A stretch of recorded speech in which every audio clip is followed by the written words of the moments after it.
গ্রামের ভিডিও সবাই অনেক বেশি পছন্দ করে, তাই চলে আসলাম গ্রামের আরেকটা ভিডিও নিয়ে। এখানে তো আমার জামার মাথায় কাকে চুল খেয়ে ফেলছে, মানে টাক পড়ে যাচ্ছে, তাই তাকে মেহেদি পাতা দিয়ে দিলাম। এখানে আজকে নানু চিরুটি পিঠা বানাচ্ছিল, আর তার সাথে ছিল গ্রামের সতেজ সতেজ কিছু সবজি। তো সব কিছু মিলিয়ে আজকের ব্লগটা আশা করি ভালো লাগবে। আসসালামু আলাইকুম, সবাই কেমন আছেন? সবাইকে রং চা এবং প্যাটি দিয়ে শুভ সকাল। আজকের সকালটা অনেক বেশি সুন্দর ছিল, কারণ সকাল সকাল উঠে পড়ে গেছি। শীতের দিনে রাত বলে কথা, রাত অনেক বড়, ঘুম পুরাই হয়ে যায়, সকাল সকাল ঘুম ভেঙে যায়। এখানে এসে দেখি আম্মু রান্না বান্না করতেছিল, তাই আমি নাস্তা করেই আম্মুর এদিকে একটু সাহায্য করতেছিলাম। এত সুন্দর লাল মিষ্টি কুমড়া ছিল, আম্মুকে বললাম আম্মু আজকে এটা আমাকে ভেজে দিবা। এরপর বর বলল যে মাথায় না কিছু দিবে, মানে সে পুরাই তো টাক পড়ে যাচ্ছে। ভাই সবাই বলে কি আমার জামার নাকি বয়স বেশি। না গাইস, কারণ আমরা যেখানে থাকি সেখানে পানি প্রচুর পরিমাণে খারাপ, কি আর বলবো। তাই এখন আমরা মেহেদি পাতা দিব। ভাইটনে এখানে দোলনা খেতে ছিল, তো কে কে এরকম দোলনা খেয়েছেন অবশ্যই কমেন্ট করে জানাবেন। এরপর কাকে দেখে ওখানে ধান লাড়তেছিল, তো আমরা চলে আসলাম মেহেদি পাতা ছিঁড়তে। তো এখানে আমার ভাগ্নে সাহায্য করতে চলে আসছে, মানে সে মোবাইলে এরকমও দেখে যে মানুষকে সাহায্য করা ভালো, তাই বলতেছে খালামণি আমি তোমাকে সাহায্য করব। আমি বললাম আচ্ছা তো চলে আসো সাহায্য করতে। তো সে আর আমি মিলে এই যে কিন্তু পাতা ছিঁড়তেছিলাম, মেহেদি পাতা ছিঁড়তেছিলাম। এটা আমাদের ঘরের সামনেই ছিল। আমি বাড়িতে যখনই আসি তখনই মাথায় মেহেদি পাতা দেই, কী করব, কিন্তু এবার আর দেওয়া হলো না।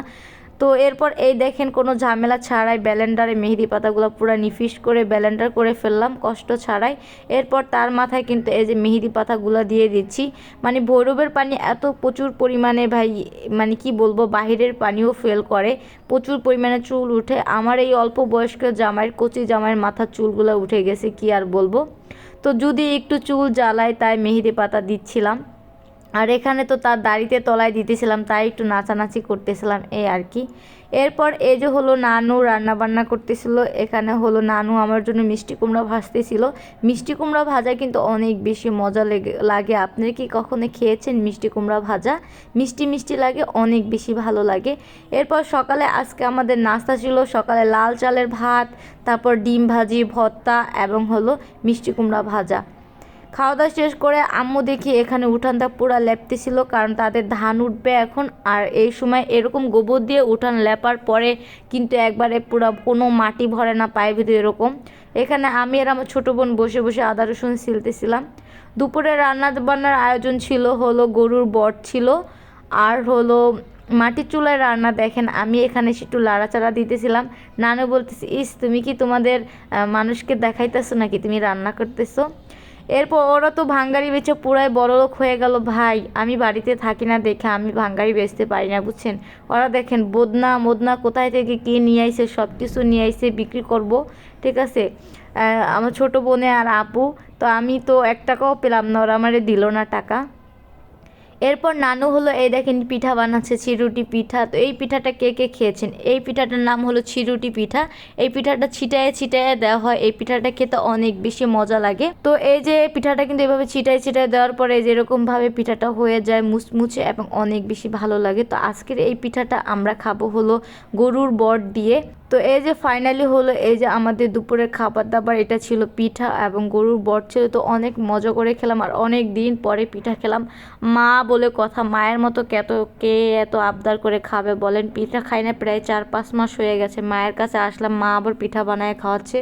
এরপর বিকালে আমরা চলে আসলাম আমাদের এই জমিতে এবং ধান খাত দেখতে। তো মাশাআল্লাহ অনেক সুন্দর ধান হয়েছিল। তো এরপর আমি এখানে আবার একটুখানি ভিডিও করতেছিলাম ঢং ঢং করে।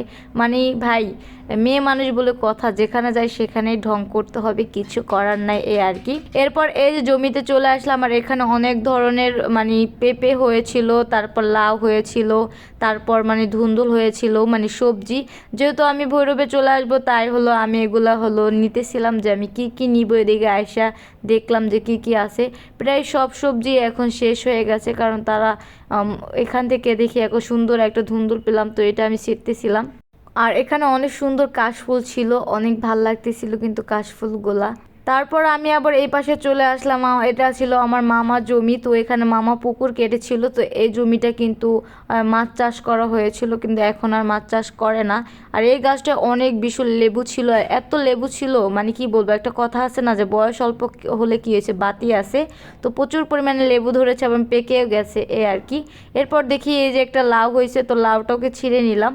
অনেক বড় একটা মিস্টেক করছি, কারণ গাছে অনেক ছোট ছোট পেঁপে হয়েছিল, তো ভাবলাম যে অনেকগুলা পেঁপে নিয়ে যাব, কারণ আপনাদের ভাইয়ের সবজি খায়, তো সেটা আর হলো না। গাছে দেখি পেয়ারা হয়েছে, তো এই কড়া টরা পেয়ারায় পেরে খেলাম, নিজের জমির পেয়ারা বলে কথা, অনেক বেশি ভালো লাগলো। এরপর এই যে সন্ধ্যা হয়ে গেছে, এখন হলো আমরা বাসায় চলে যাচ্ছি। আর সন্ধ্যার সময় বাসায় এসে এই যে নুডলস রান্না করলাম। তো এই গ্রামের এই ভিডিওগুলো আপনাদের কাছে কেমন লেগেছে অবশ্যই কিন্তু কমেন্ট করে জানাবেন। আল্লাহ হাফেজ, সবাই ভালো থাকেন।